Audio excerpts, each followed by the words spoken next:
आज पिङ खेलेर यस्तो हुन्छ भन्ने थाहा पाइदियो नि साँच्ची कहिले नि यस्तो गर्ने थिएन कि के भयो भने चाहिँ पुरा भिडियो हेरेर अनि थाहा पाउनुहुन्छ। सो हेलो साथीहरू, वेलकम छ मेरो ट्रेन नाउ मिनी भ्लगमा। सो मेरो मिनी भ्लग तपाईँलाई कस्तो लाग्छ त्यो कमेन्ट गर्नु होला। सो मेरो बिहानको सुरुवात हुन्छ मेरो हस्बेन्डलाई काममा पठाउँदै, त्यसपछि चाहिँ योमा चाहिँ झगडा गर्दै थियो नि त, हेर्न सक्नुहुन्छ खाप्ची चाहिँ कस्तो लगाएको छ क्या। अनि त्यहाँपछि चाहिँ हामी चाहिँ भित्र गयौँ अनि म चाहिँ अब नास्ता गर्ने मेरो चाहिँ धोएको कपडाहरू पनि थियो हो, त्यसलाई सुकाउने। अनि अब चाहिँ यति लास्टै जाडो पनि हुँदैन, त्यसपछि म पनि पातला कपडा लगाउँछु। त्यसपछि आज चाहिँ लास्टै हाम्रो धुप निस्केको थियो अनि यो चाहिँ थियो मेथीको पराठा। अनि मैले चाहिँ कपडाले सुकाउँछु अनि पहिला त नास्ता गर्नु पऱ्यो, पेट पूजा गर्नु पऱ्यो। त्यो चाहिँ हामी पेट पूजा गर्न लाग्यौँ दिदी र म। त्यसपछि मेरो बेबी चाहिँ सुतिरहेको थियो, दिदी एलीले चाहिँ जिस्काइरहेको थिएँ। त्यसपछि मेरो बेबीलाई आज नुहाइदिएँ कि, किनकि घाम लागेको थियो नि, अब घामको भरोसा आउँदैन, कहिले आउँछ कहिले आउँदैन। त्यही भएर चाहिँ म आज नुहाइदिन्छु भने मेरो बेबीलाई नुहाइदिनु लगाएको थिएँ। मेरो बेबी चाहिँ एक्साइटेड थियो, आज त रोएन भने क्या, नुहाउँदैन त सधैँ रुन्थ्यो।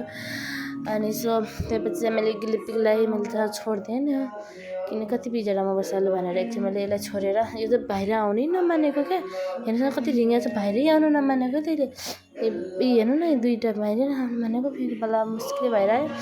त्यसपछि चाहिँ म छिटो काम गरेँ, किचनको काम थियो थोडा बहुत। मेरो बेबी चाहिँ नुहाएर सुतिसकेको थियो। अनि पछाडि के गाना आवाज आयो भन्नु सोच्नुभयो होला, हामी चाहिँ गाना बजाएको छौँ आज। अनि मैले चाहिँ थोडा दुध खाएँ नि बिहान, अब बेबीलाई दुध खुवाउँछ, अब बेबी अलि हेल्दी होस् भने आमाले पनि केही खानुपर्छ नि, यति प्रोटिन चिज खानुपर्छ। म चाहिँ कहिले हेल्दी खान्छु, कहिले अनहेल्दी पनि खान्छु, यो होइन कि सधैँ अनहेल्दी खान्छु भन्ने हुँदैन कि। म कहिलेकाहीँ बाहिरको कहिलेकाहीँ खान्छु, त्यति धेरै खान्न।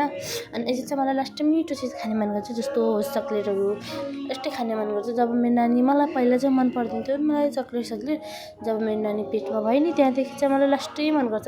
अनि तपाईँहरू पनि कोही प्रेग्नेन्ट हुनुहुन्छ भने तपाईँले चाहिँ चक्लेटहरू मिठो चिजहरू खाने मन गर्छ भने चाहिँ छोरी हुन्छ लाग्छ, मलाई चाहिँ यस्तै लाग्छ।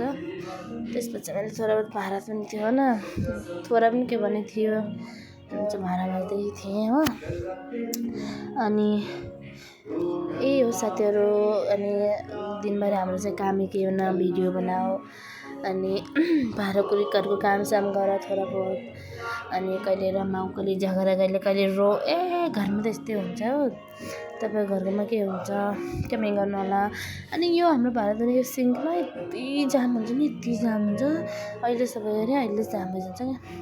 सो त्यसपछि मेरो कमराको हालत यस्तो भएको थियो, हेर्न सक्नुहुन्छ यस्तो हालत भएको थियो नि मेरो कमराको, पागल हुन्छ म कहिले त यस्तो हालत देखेन। अनि एउटा जादु गरेर चाहिँ म छिट्टो म चाहिँ कपडा मिलाएर चाहिँ होइन चुटकीमा मैले चाहिँ मेरो कमरा मिलाइसकेँ।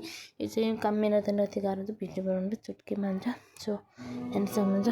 त्यसपछि मैले सुन्तला खाएँ, किनकि मलाई के खाम भन्ने थियो, मलाई चाहिँ सुन्तला लास्टै मनपर्छ, लास्टै फलफुलमा मलाई ज्यादा त सुन्तला मनपर्छ। त्यसपछि मैले झाडुहरू लगाएँ फटाफट होइन, किचनहरू सारा साफ गरिसकेको थिएँ। अनि त्यसपछि मैले मेरो बाथरुम पनि साफ गरेँ। अनि मैले चाहिँ मुख धोएँ, हेर्न सक्नुहुन्छ मलाई कस्तो मोटी भएको छ, पुरा मोटी भइसक्यो कि। त्यसपछि मैले यो टी सर्ट लगाएँ, हेर्न सक्नुहुन्छ यो टी सर्ट लगाएर चाहिँ यति मोटी मानिन्छु नि म। अनि मेरो कपाल कहिल्यै हुँदैन क्या, कहिले जेल्लै हो, अहिले झिल्ली जान्छ, धेरै कोर्दैन म कपाल। त्यसपछि मैले बोरोप्लस लगाएँ फेसमा चाहिँ, अरू म केही लगाउँदैन, बोरोप्लसै लगाउँछु होइन। मैले आज केही पनि लगाएन, बोरोप्लस मात्रै लगाएँ। अनि माथि दिदीले चाहिँ मलाई कफी खाना बनाउनु भएको थियो, बच्चाहरू चाहिँ खाना खाँदै थियो, म चाहिँ कफी खाएँ। सो मेरो बेबीलाई चाहिँ मैले आज चाहिँ काजल लगाइदिएँ आँखामा क्या। अनि सो हामी चाहिँ एकछिन पिङ खेलेको त धन्न लड्ने थियो क्या म। सो गाइज मेरो मिनी भ्लग यहीँ गर्न सकिन्छ। सो बाई बाई सबैलाई।